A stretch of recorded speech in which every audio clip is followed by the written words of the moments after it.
अजित पवारांच्या अपघातात प्रथमच राष्ट्रवादीकडून प्रश्न उपस्थित झालेला आहे। राष्ट्रवादीचे आमदार अमोल मिटकरींच्या पोस्टमुळे चर्चा वाढते।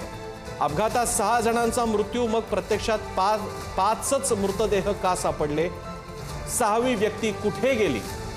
टेक ऑफ आधी प्रवासी यादी डिजिटली नोंदलेली असते, मग विसंगती का?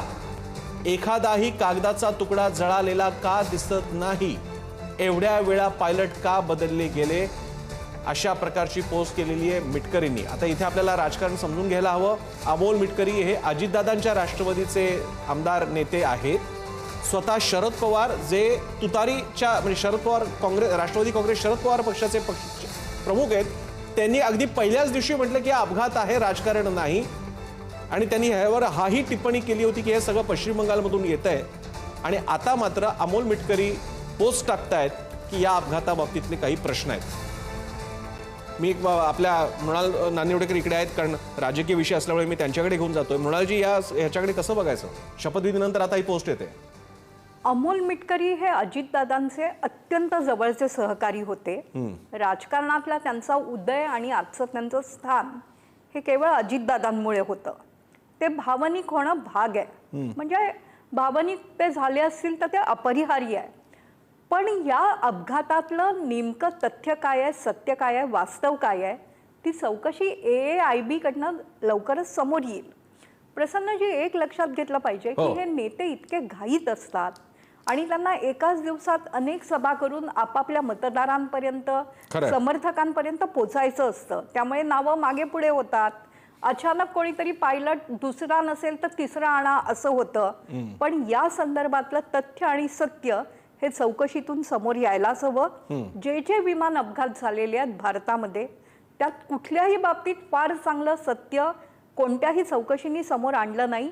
यावेळेला तो मृणालजी, तुम्हाला थोडंसं थांबवतो। स्वतः अमोल मिटकरी फोनवरती आहेत। अमोल मिटकरीची आपली पोस्ट समोर येते, खळबळ उडालेली आहे। शरद पवारांनी पहिल्याच दिवशी अपघात आहे हे स्पष्ट केलं असताना आपण काही प्रश्न शंका उपस्थित केलेल्या आहेत। शपथविधी काल झालेला आहे, या संगतीकडे कसं पाहायचं?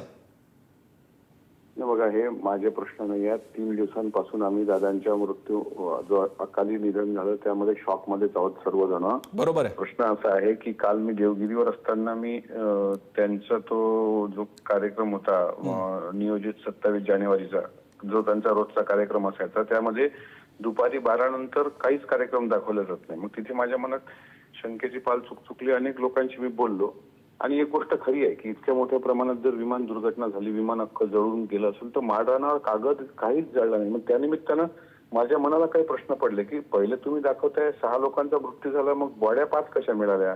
6वी व्यक्ती कुठे आहे? डिजिटल झालेली नोंदणी असते ती टेक ऑफ करताना, टेक ऑफच्या आधी ती त्याची विसंगती कशी आहे? कागदाचा एकही तुकडा जळालेला का नाही? ऐनवेळी पायलट कसे बदलले गेले? तर हे थोडी माझ्या मनात शंका आहे। आणि प्रश्न विचारणं म्हणजे काही ती अफवा नसते। त्याच्यामुळे मला ती दादांची खुर्ची पाहून ते राहवलं नाही। आणि म्हणून मला असं वाटतं की मी स्वतः आता शक्य झालं तर या अधिवेशनाच्या काळात दिल्लीला जाऊन प्रधानमंत्री आणि केंद्रीय गृहमंत्र्यांना भेटतो, काही लोक घेऊन, आणि या प्रकरणाची चौकशी गांभीर्यानं झाली पाहिजे। सत्य काय ते महाराष्ट्रासमोर आलं पाहिजे।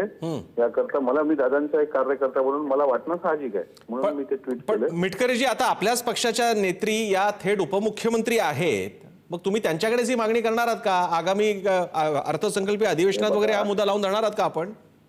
हे बघा, सुनेत्रा वहिनींनी कालच पदभार स्वीकारलाय। त्यांचं दुःख त्यांना माहित आहे। आमच्या कार्यकर्त्यांच्या भावनेचा आदर करून त्यांनी तो शपथविधी 16 जड अंतःकरणानं पार पाडला। आता अधिवेशन तोंडावर आहे।